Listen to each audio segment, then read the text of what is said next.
Assalamualaikum warahmatullahi wabarakatuh. Perkenalkan, nama saya Amanda Olivia dengan NIM 2355202041.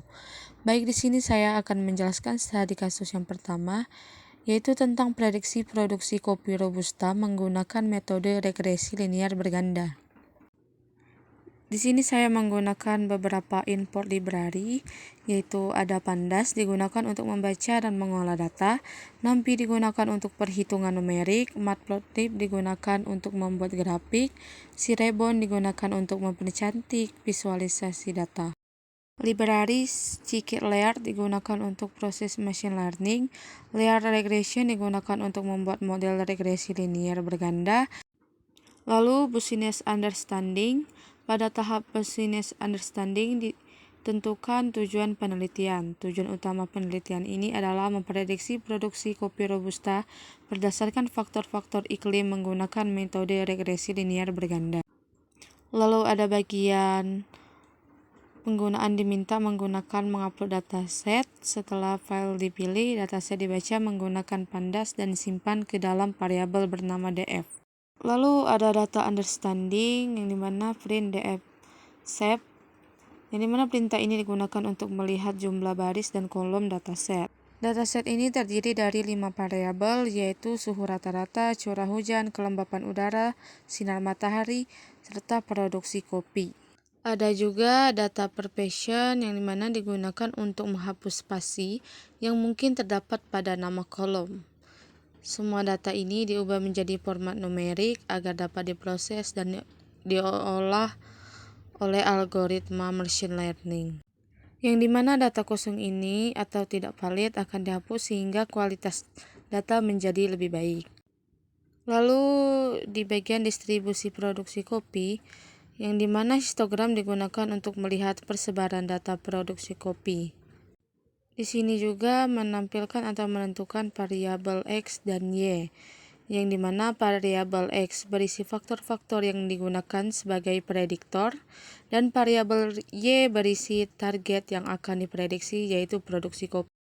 Lalu ada split data, yang dimana dataset dibagi menjadi 2 bagian, yaitu ada data training digunakan untuk melatih model, dan data testing digunakan untuk menguji kemampuan model dalam melakukan prediksi. Lalu ada modeling, yang dimana regresi linear berganda digunakan karena produksi kopi dipengaruhi oleh lebih dari satu faktor iklim. Lalu ada juga grafik aktual dan prediksi, yang dimana grafik ini digunakan untuk membandingkan hasil aktual dengan hasil prediksi. Jika kedua garis terlihat berdekatan, maka model memiliki kemampuan prediksi yang baik. Baik pada saat kita run atau kita jalankan, yang dimana di sini akan menampilkan business understanding. Tujuannya untuk memprediksi produksi kopi berdasarkan faktor iklim menggunakan metode regresi linear berganda. Lalu di sini ada tempat kita mengupload dataset file CSV-nya, yang dimana dataset tersebut terdiri dari 5 variabel. Ada suhu rata-rata, curah hujan, kelembapan, sinar matahari, serta produksi kopi. Sini juga menampilkan variabel target, yaitu produksi kopi ton per HA, yang dimana ukuran datasetnya yaitu 1000,5. Di sini terlihat 5 data pertama bahwa beberapa kolom yang seharusnya berisi angka justru berisi tanggal. Hal ini menunjukkan adanya kesalahan format data pada dataset. Lalu data setelah di cleaning atau dibersihkan hanya tersisa 7 data yang valid dari total 1000 data awal. Data yang sudah bersih siap digunakan untuk proses pemodelan. Lalu ini gambar grafik distribusi produksi kopi, yang dimana grafik ini menunjukkan persebaran produksi kopi pada dataset. Sumbu X menunjukkan nilai produksi kopi, sedangkan sumbu Y menunjukkan jumlah data. Lalu bagian modeling ini, regresi linear berganda digunakan karena produksi kopi dipengaruhi oleh lebih dari satu faktor iklim. Lalu ada evaluasi, yang dimana MSE ada di angka 0,386, RMSE ada di angka 0,6000, 213, R2 yaitu ada di angka 10,9123. Lalu gambar grafik ini membandingkan data aktual dan data hasil prediksi. Garis biru adalah data aktual dan garis orange adalah hasil prediksi. Dan yang terakhir menampilkan simulasi prediksi yang dimana prediksi produksi kopi yaitu ada di angka 22,24 ton per ha. Lanjut untuk studi kasus yang kedua yaitu tentang forecasting harga saham BBRI menggunakan windowing dan regresi linear. Di sini saya juga menggunakan beberapa import library sama seperti yang sebelumnya. Yang pertama yaitu ada Pandas, digunakan untuk membaca dan mengolah dataset. NumPy digunakan untuk perhitungan numerik, sedangkan Matplotlib digunakan untuk membuat grafik visualisasi data. Scikit-learn digunakan untuk proses machine learning. Layered regression digunakan untuk membuat model prediksi. Trend test split digunakan untuk membagi data training dan testing. Sedangkan mean square error dan R2 score digunakan untuk mengevaluasi performa model. Lalu ada tahap business understanding yang bertujuan untuk menentukan tujuan penelitian. Pada penelitian ini, tujuan utamanya adalah memprediksi harga penutupan saham BRI berdasarkan data historis saham. Lalu ada bagian upload dataset yang dimana pengguna diminta mengunggah dataset saham BRI yang berformat di Excel.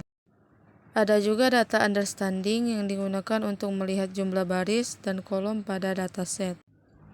Variabel dataset terdiri dari price yaitu tanggal, open, high, low, close, volume. Variabel yang paling penting dalam penelitian ini adalah close atau harga. Lalu data per passion yang dimana date phrase yaitu kolom tanggal diubah ke format date time agar dapat diproses dengan benar. Lalu semua data numerik diubah menjadi format angka. Dan data diurutkan berdasarkan tanggal dari yang paling lama hingga terbaru. Lalu ada juga grafik harga saham, yang dimana grafik ini menunjukkan pergerakan harga penutupan saham BBRI dari waktu ke waktu. Lalu windowing, yang dimana window size sebesar 5 berarti model menggunakan harga saham 5 hari sebelumnya untuk memprediksi harga pada hari berikutnya. Lalu ada split data, yang dimana data ini dibagi menjadi. Lalu modeling, model regresi linear dilatih menggunakan data training untuk mempelajari pola perubahan harga saham. Prediksi, model yang sudah dilatih digunakan untuk memprediksi harga saham pada data test. Dan bagian ini yaitu coding grafik aktual dan prediksi, yang dimana grafik ini digunakan untuk membandingkan harga saham aktual dengan hasil prediksi model. Dan ini kesimpulan, pada saat codingan ini kita run atau kita jalankan maka hasilnya akan seperti ini. Yang dimana business understanding yang bertujuan untuk memprediksi harga penutupan saham BRI berdasarkan data historis saham menggunakan teknik windowing dan regresi linear. Tujuan penelitian ini adalah memprediksi harga penutupan saham BRI menggunakan data historis saham. Dataset yang digunakan terdiri dari 2,798 baris data dan 6 kolom yaitu phrase, open, high, low, close, dan volume. Lalu 5 data pertama ini, bagian ini menampilkan 5 data pertama untuk memastikan dataset berhasil dibaca dan mengetahui struktur data yang digunakan. Lalu data per passion, jumlah data setelah declining yaitu 2798 setelah proses pembersihan data, menunjukkan bahwa dataset tidak memiliki data kosong atau data yang rusak sehingga seluruh data dapat digunakan. Lalu windowing, window size 5 sebesar 5 berarti model menggunakan data harga saham selama 5 hari menggunakan sebelumnya untuk memprediksi harga pada hari berikutnya. Lalu modeling, pada tahap ini model regresi linear dilatih menggunakan data training untuk mempelajari pola pergerakan harga saham BBRI. Lalu evaluation yang dimana ini bagian nilai MSE, RMSE, dan R2. Yang dimana hasil model ini masih perlu ditingkatkan karena kemampuan prediksinya masih rendah. Lalu ini hasil gambar grafik ini menunjukkan pergerakan harga penutupan saham BBRI dari waktu ke waktu. Terlihat adanya fluktuasi harga saham, namun grafik belum mempresentasikan kondisi sebenarnya karena terdapat masalah format data yang membuat nilai harga menjadi sangat besar. Oleh karena itu, perlu diperbaiki lagi data sebelum dilakukan analisis lebih lanjut. Lalu Forex H+1 yang dimana prediksi harga penutupan hari berikutnya. Model memprediksi harga penutupan saham berikutnya sebesar ini. Dan yang terakhir ini yaitu kesimpulan. 1. Teknik windowing berhasil digunakan untuk mengubah data time series menjadi data yang dapat dipelajari model. 2. Regresi linear berhasil digunakan untuk melakukan forecasting harga saham. 3. Nilai R2 sebesar 0,1912. 4. Modal dapat digunakan untuk membantu memperkirakan harga saham pada hari berikutnya. Lalu yang terakhir yaitu studi kasus tentang klasifikasi resiko diabetes menggunakan decision tree. Di sini saya juga menggunakan beberapa import library sama yang seperti sebelumnya. Yang dimana Pandas digunakan untuk mengolah data, NumPy untuk perhitungan numerik, Matplotlib dan Cirebon digunakan untuk membuat grafik dan visualisasi. Lalu from scratch model selection import, train test split.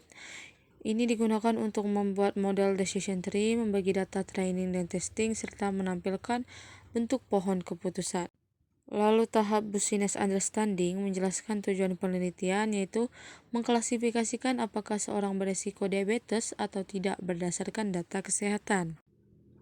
Lalu mengupload dataset, yang dimana dataset diabetes diunggah dalam format Excel dan dibaca menggunakan Pandas. Lalu ada data understanding yang dimana menampilkan jumlah baris dan kolom dalam dataset.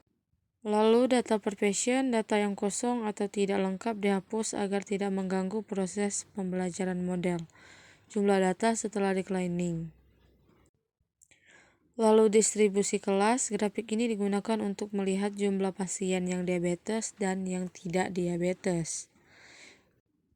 Lalu di sini kita menentukan fitur dan target, yang dimana variabel X berisi seluruh faktor kesehatan yang digunakan sebagai input model.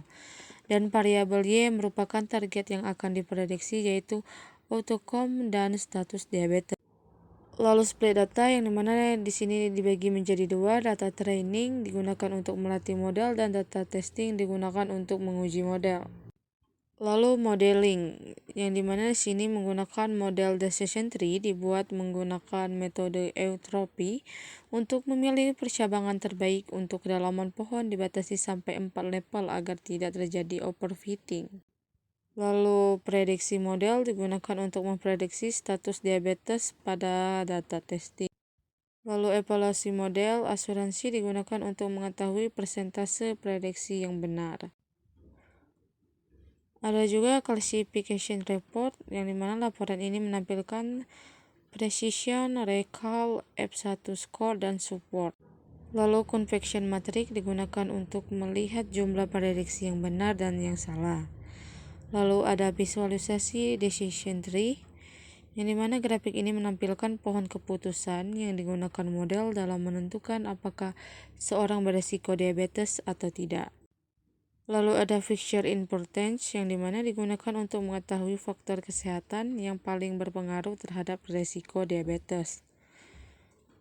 Ada juga grafik batang, semakin panjang batang pada grafik maka semakin besar pengaruh variabel tersebut. Dan yang terakhir simulasi prediksi, yang dimana hasil ini menunjukkan klasifikasi yang akan diberi model berdasarkan data kesehatan pasien.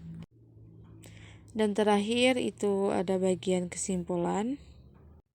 Lalu pada saat kita jalankan atau kita run, itu hasilnya seperti ini. Klasifikasi resiko diabetes, yang mana tujuannya mengklasifikasi apakah seorang beresiko diabetes atau tidak berdasarkan data kesehatan. Di sini kita bisa memasukkan file dataset CSV kita ke dalam ini, lalu hasilnya menjadi seperti yang dimana data understanding, dataset yang digunakan terdiri dari 2000 data pasien dan 9 variabel. Data ini digunakan untuk memprediksi apakah seorang berisiko diabetes atau tidak. Lalu data per patient, setelah proses pembersihan data, jumlah data tetap 2000. Hal ini menunjukkan bahwa tidak terdapat data. Lalu pada gambar grafik distribusi resiko diabetes ini menunjukkan bahwa jumlah pasien yang berisiko diabetes dan yang tidak berisiko diabetes dalam dataset. Lalu classification report untuk kategori tidak diabetes, model mampu mengenali sebagian besar pasien dengan baik. Lalu pada gambar confession matrix ini digunakan untuk melihat seberapa baik model melakukan klasifikasi. Tabel ini membandingkan antara kondisi seberapa dengan hasil prediksi model.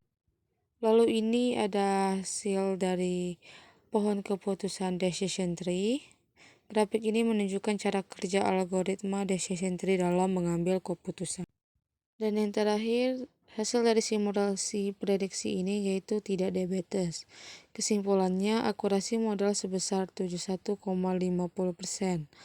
Model berhasil digunakan untuk mengklasifikasikan risiko diabetes berdasarkan data kesehatan. Baik, mungkin itulah saja penjelasan dari saya. Lebih dan kurang saya mohon maaf. Kepada Allah saya mohon ampun. Saya akhiri. Assalamualaikum warahmatullahi wabarakatuh.